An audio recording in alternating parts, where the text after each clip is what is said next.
Hi everybody, this is Terry with Take Charge. So we're going to continue our series on how to select the perfect gun for you. And today we're going to be talking about caliber and how that affects your decision on which gun that you purchase. All right, so first off, the caliber is a measurement of the diameter of the inside of the barrel. It's also called the bore. And it's also the diameter of the outside of the bullet.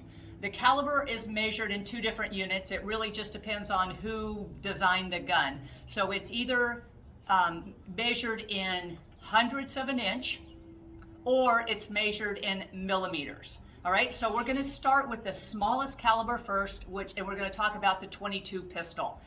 So the .22 pistol caliber is .22 1/100ths of an inch, and that is the measurement of the inside of the barrel, and it's also the measurement of the bullet itself.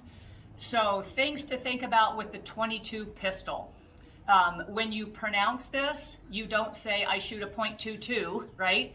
Instead, anything that's measured in hundredths of an inch, you simply drop the decimal, put the word caliber at the end, and then you shoot a .22 caliber gun, all right?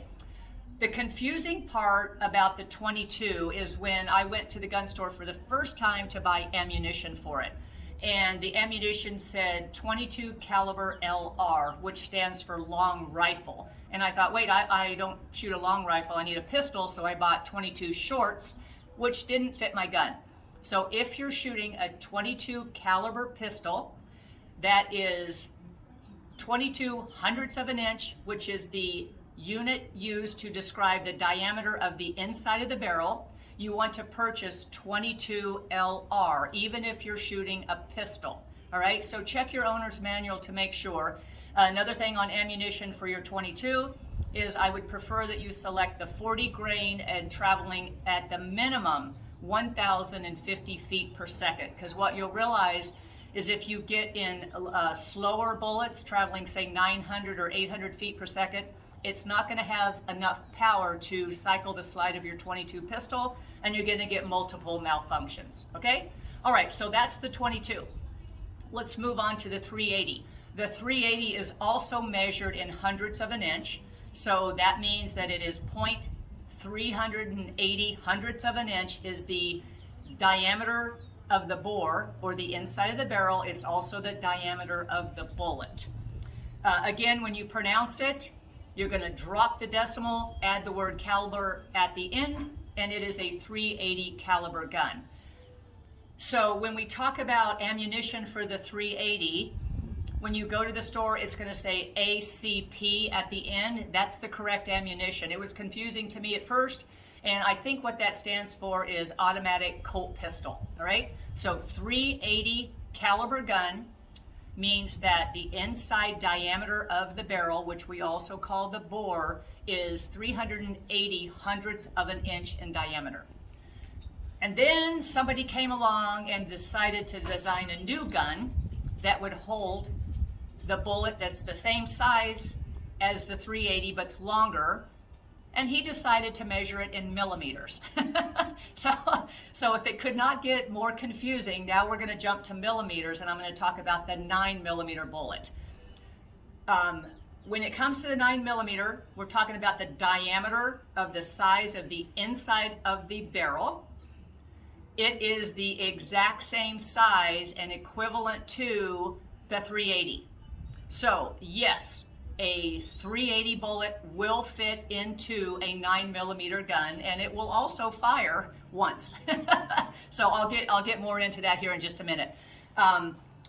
So when you go to pronounce the gun, as far as if you own a 9mm, you just simply say I shoot a 9mm, okay? And then back to the story about will a .380 caliber bullet fit in a 9mm gun, and will the gun fire it? I can confirm that that will happen because I tested it yesterday on the range.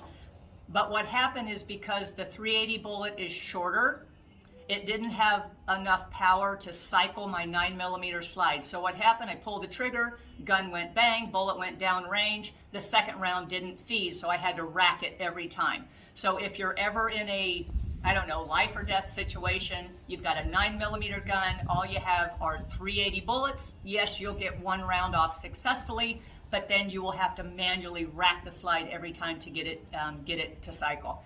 And a 9mm bullet will not fit into a 380 caliber gun. So if you're not completely confused by now, I'll just try to recap.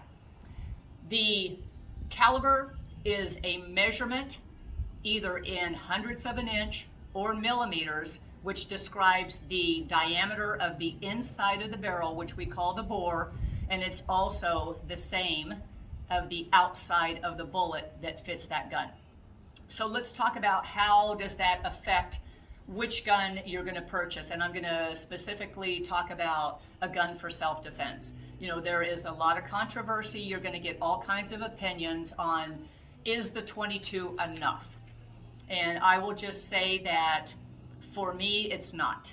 But I also know from history, you know, you can look it up, that the 22 caliber has a history of being enough to stop a lethal threat. My suggestion is if you can comfortably and successfully shoot a 380 over a 22, get the 380.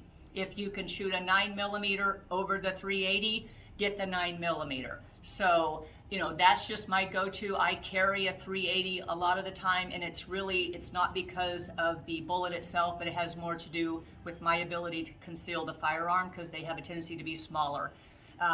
So hopefully that answers your question about caliber and how it affects your decision on which gun that you purchase.